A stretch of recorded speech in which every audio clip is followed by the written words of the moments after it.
后来乡亲啊，过来嘛是好康的。政府鼓励青年结婚生囝，已经为9月初2这个礼拜一开始补贴这个厝税租金，符合3种条件者，拢会当来申请。第一，20岁到40岁单身青年；第二，新婚2年内；第三，有未成年子女的家庭。这个补贴的金额为2600到5000块不等。当然嘛，要看你的薪水。若是一个家庭一个月收入平均是34000块左右，安尼来申请应该拢会过。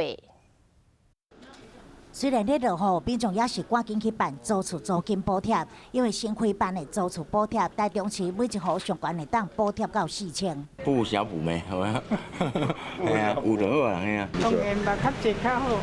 因应消除化危机，内政部开办单身青年、新婚家庭，或者是未成年子女家庭租金的补贴，针对20岁到40岁，同时每个月补助3000到5000块；新婚2档内或者是未成年子女的婚育家庭，每个月是补助2600到4000，有计全台有24000户受惠。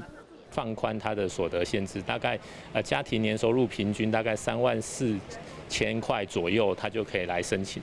不过嘛有人只差一点点啊，结果无补助到，真失望。35000扣一扣劳健保，拿到身上也没多少钱，但就不能申请，就觉得蛮可惜的。